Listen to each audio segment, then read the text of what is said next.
বাড়িকে প্রশস্ত করো, জরুরি প্রয়োজন ছাড়া বাড়ি ত্যাগ করবে না। খবরদার দোকানে গিয়ে বসবেন না। জিনিস নিতে গেছেন, দোকানের সামনে দাঁড়িয়ে থাকেন। জি 1 কেজি লবণ দেন, একটা তেলের শিশি দেন, নেওয়া হয়ে গেছে, টাকা দিয়েছেন, 2 মিনিট বসবেন না। ওখানে আরেকজন কথা বলছে, বিগত চেয়ারম্যানের নিন্দা করছে, আপনি ওই কথায় সাড়া দিবেন না, বলবেন না যে ঠিক বলেছে, এরকম কথা বলবেন না। এর বিনিময় হলো জাহান্নাম, এর বিনিময় হলো জাহান্নাম। ঠিক বলেছে, ঠিক বলেছে, এর বিনিময় হলো জাহান্নাম। তাহাজ্জুদ দিয়ে জাহান্নাম ঠেকানো যাবে না, খুব কঠিন ব্যাপার। কাজে জরুরি প্রয়োজন ছাড়া বাড়ি ত্যাগ করবেন না।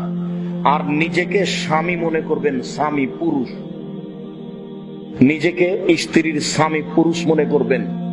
স্বামী হলে 5টা জিনিস লাগে, পুরুষ হলে 5টা জিনিস লাগে। 1, যে মানের খাচ্ছেন বউকে সে মানের খাওয়াবেন। 2, যে মানের কাপড় পরেন বউকে সে মানের পরাবেন। 3, বউকে কখনো কটু কথা বলবেন না। 4, বউয়ের মুখের উপরে মারবেন না। 5, আল্লাহ তাতরো খাইল্লা ফিল বাইতে, বউকে নিজের বাড়ি ছাড়া কোথাও থাকতে দিবেন না।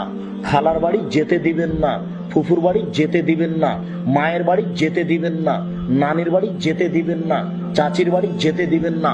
জরুরি প্রয়োজন ছাড়া আপনার স্ত্রী বাড়ি ত্যাগ করতে পারে না। কাপুরুষের করে, কাপুরুষ, কাপুরুষ, ঘৃণিত পুরুষের করে। জরুরি প্রয়োজন ছাড়া আপনার স্ত্রী বাড়ি ত্যাগ করতে পারে না, তার নাম স্বামী, তার নাম পুরুষ, তার নাম ক্ষমতা।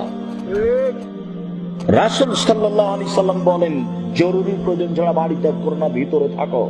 জান্নাত কিভাবে নিতে হয় সেটা আমি দেখছি, জান্নাত পাওয়া যাবে। 3, আবকালা খাতিয়াত, পাপের জন্য কাঁদো। এটা হলো আমাদের আলোচনার সাথে সম্পৃক্ত। পাপের জন্য কাঁদো, পাপের জন্য কাঁদো, জান্নাত আল্লাহ দিবেন। 3টে কাজ করলে জাহান্নাম থেকে বাঁচা যায়। 1, মুখ বন্ধ রাখতে হবে।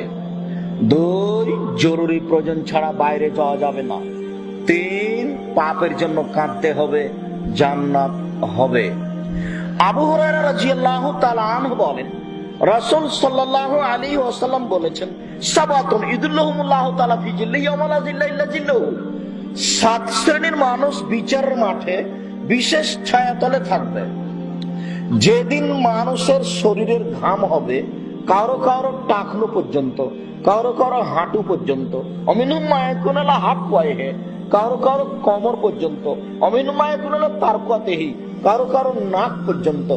যেদিন সূর্য থাকবে মানুষের মাথার 1 মাইল উপরে, অর্ধ কথাটি মিথ্যে। যেদিন মানুষের মাথার 1 মাইল উপরে সূর্য থাকবে, যেদিন মানুষ ঘামের মধ্যে সাঁতার দিবে, সেদিন 7 শ্রেণীর মানুষ বিশেষ ছায়াতলে থাকবে। 1, ইমামুন আদিল, ন্যায়পরায়ণ নেতা। 2, শাবুন নাশাফি ইবাদাতিল্লাহে, যেই যুবক বাল্য জীবন থেকেই ইবাদতে অভ্যাসী। 3, রাজুলুন কালবুল মুআল্লাকুন বিল মসজিদ, কোন মানুষের অন্তর মসজিদের সাথে লাগা আছে। এজা খারাজা মিনহু হাত্তা ইয়াউদা ইলাইহি, মসজিদ থেকে বের হলেই আসার জন্য ব্যস্ত হয়ে পড়ে, বের হলেই আসার জন্য ব্যস্ত হয়ে পড়ে। বাড়িতে গিয়েই বলছে নাতনিকে, দেখো তো একটু সময় হলো নাকি। আম্মু মেয়েকে বলছে, দেখো তো আসরের টাইম হয়ে গেল নাকি, জামাত হয়ে গেল নাকি। শুধু ব্যস্ত মসজিদে যাওয়ার জন্য। এই শ্রেণীর মানুষ বিশেষ ছায়াতলে থাকবে।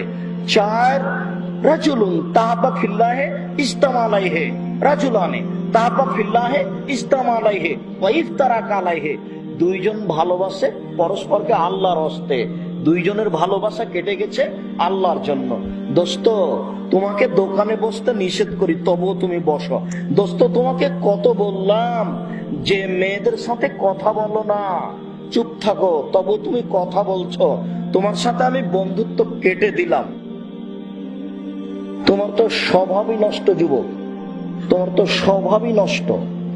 একটা মেয়ে যদি হাসি মুখে কথা বলে, তুমি সে নাম্বারটা ধরে রাখো আবার কথা বলার জন্য। তুমি কি দিয়ে পরকাল পাবা? দেখো তোমার কথাটাই আসছে, এই যে চলে এসেছে, দেখো এদিকে দেখো।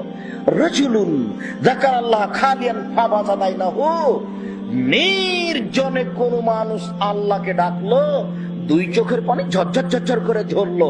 নির্জনে কোন মানুষ আল্লাহকে ডাকলো, দুই চোখের পানি ঝরঝর ঝরঝর করে ঝরলো। আজ থেকে নির্জনে একাই ঘরের দরজাটা ভিতর থেকে বন্ধ করতে হবে, যাতে করে আপনার স্ত্রী ঢুকতে না পারে।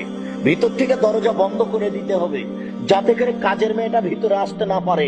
যদি চট করে কেউ ভিতরে চলে আসে, তাহলে আপনার একাগ্রতা নষ্ট হয়ে যাবে, কান্নাটা নষ্ট হয়ে যাবে। আপনি নির্দ্বিধায় এক খেয়ালে কান্নার জন্য ব্যস্ত থাকবেন। 5, রাজুলুন দাতু দাতু ইমরাতিন হাসাবিন, সম্ভ্রান্ত পরিবারের মেয়ে জেনার দাওয়াত দিল, তখন বলল ইন্নী আখাফুল্লাহ, ছি ছি ছি ছি ছি ছি, আমি আল্লাহকে ভয় করি, ছি ছি ছি ছি, না আমি আল্লাহকে ভয় করি। এই শ্রেণীর মানুষ থাকবে বিশেষ ছায়াতলে, এই শ্রেণীর মানুষ থাকবে বিশেষ ছায়াতলে। সম্ভ্রান্ত পরিবারের সুন্দরী মেয়ে জেনার কথা বলে, তখন বলে আমি আল্লাহকে ভয় করি। তোমার তো স্বভাব নষ্ট হয়েছে যুবক, তুমি তো একটু হাসি মুখে কথা বললে ধরে রাখো, অথচ জেনার প্রস্তাব দিলে তুমি বলবে ছি ছি ছি ছি ছি, নাউজুবিল্লাহ, কি বলো তুমি, আমি এই কথার সাথে একমত নেই, তুমি কথা বন্ধ করো। নাম্বার ধরে রাখা তো বহু দূরের কথা। আর উপস্থিত বৈঠকের মুসলিম বোন, এই মেয়ে তোমাকে বলছি, তোমার তো বৈশিষ্ট্য নেই, তোমার বাপ মায়ের পরিবারের বৈশিষ্ট্য নেই, হিসাব পাও না। তোমাদের মোবাইলে রিং হচ্ছে, তোমার আব্বার মোবাইলে রিং ধরবাই না, হোক হোক হচ্ছে হোক, তুমি ধরবাই না। শেষ পর্যন্ত যদি তুমি নাম্বারটা ধরো, তাহলে অন করে বলবা জি কে বলছিলেন, আমার আব্বা বাড়িতে নেই, পরে কথা বলবে। তাহলে ওই ছেলেটা তোমার নাম্বার ধরে রাখবে না। আর তুমি যদি অন করে বলো কে ভাইয়া, কি বলছিলেন ভাইয়া, তাহলে ওদের নাম্বারটা ধরে রাখবে। আল্লাহ বলছেন যে মহিলা যখন কথা বলবে তখন কর্কশ কণ্ঠে বলবে, হাসি মুখে তো বলা দূরের কথা। আর এখন তো মেয়ে মানুষ তার ধর্মকর্ম তো বুঝে না, ওর খালি ভান করে কথা বলারই ঢং, ভান করে কথা বলে, ভান করে হাঁটে, কেমন কেমন করে আনছান আনছান করে, কথার ভান, হাঁটার ভান, চলার ভান। তার মানে তাকে তো আর দেখে না কেউ। দেখার জন্য মাস্টার লাগে, দেখার জন্য বাপ মা লাগে, দেখার জন্য গ্রামের সর্দার লাগে, দেখার জন্য দায়িত্বশীলেরা লাগে, দেখার জন্য মুরব্বীরা লাগে। তো মুরব্বী বলছে আমাদের কথা তো মানবে না, বাপ মা বলছে এটাই ভালো, তাহলে কেমন করে ঠিক হবে, কেমন করে ঠিক হবে? কেন এভাবে কথা বলতে শিখলো? আল্লাহ বলছেন কর্কশ করে কথা বলতে হবে, যাতে করে কথাটাও নারী, কথাও নারী, তার পোশাকও নারী, তার জুতা স্যান্ডেল নারী, তার চলাফেরা নারী, সবকিছুই নারী। অতএব তাকে সম্পূর্ণই পুরুষ থেকে ভিন্ন থাকতে হবে, এটা জরুরি। সম্মানিত দিনী ভাই বোন, আবু হুরায়রা রাদিয়াল্লাহু তাআলা আনহু বলেন রাসূল সাল্লাল্লাহু আলাইহি সাল্লাম বলেছেন, তিনজনের তৃতীয় জন, তিনজনের তৃতীয় জন, তিনজন গর্তে আটকা পড়েছে। তিনজন পথে চলছিল, বৃষ্টি আসলো, একটা পাহাড়ের গর্তে ঢুকলো, হঠাৎ করে পাথর গড়ে এসে পাহাড়ের মুখে পড়ে গেল। তিনজন বের হতে পারবে না। তিনজনের একজন বলল আমি বাপ মাকে ভালোবাসি, পাহাড়ের মুখ থেকে, গর্তের মুখ থেকে পাথর সরিয়ে দেন। আল্লাহ বললেন ঠিক আছে, পাথর সরিয়ে দিলাম। তিনজনের একজন বলল আমার চাচাতো বোনের সাথে আমি জেনা করতে চেয়েছিলাম, আমার চাচাতো বোন বলেছিল যে 100টি স্বর্ণ মুদ্রা দিলে আমি রাজি আছি।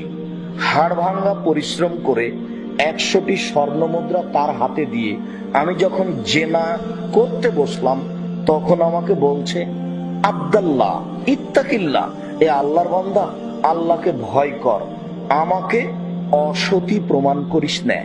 আমি উঠে গেছি, অন্যায় করিনি, তুমি গর্তের মুখ থেকে পাথর সরিয়ে দাও।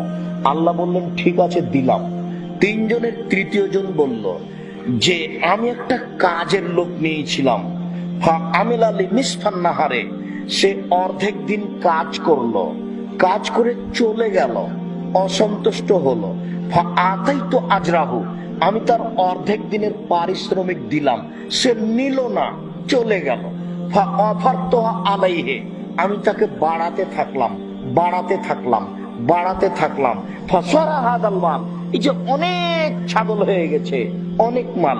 ফাজায়াউমান ওয়াতালাবা, হঠাৎ একদিন এসে বলছে আমাকে ওই দিনের পারিশ্রমিক দেন। আমি বললাম খুদ হাদাল মাল কুল্লাহ, নেও তুমি এগুলো সব নিয়ে নাও। আমাকে বলছে মজাক করবেন না, অর্ধ দিনের কাজের পারিশ্রমিক দেন। আমি বললাম তোমাকে মজাক করিনি, যত কিছু দেখছ সব তোমার, নিয়ে যাও। সব নিয়ে চলে গেল। আল্লাহুম্মা ইন কুনতা তাআলাম, হে আল্লাহ তুমি যদি জেনে থাকো আমি এই কাজটা করেছি রাজা রাহমাতেকা, তোমার রহমতের আশায়, ওয়া খাসিয়াতা আযাবেকা, তোমার শাস্তির ভয়ে, আমি তোমাকে ভয় করি, তোমার ভয়ে এই কাজটা করেছি। যদি সত্য সত্যই তোমার ভয়ে এই কাজটা করে থাকি, তাহলে আজকে তুমি গর্তের মুখ থেকে পাথরটা সরিয়ে দাও। তা আল্লাহ বললেন ঠিক আছে দিলাম। আল্লাহর ভয়ে কাজ করলে আল্লাহ আপনার কথা শুনবেন। নগদ, এ দেখেন নগদ।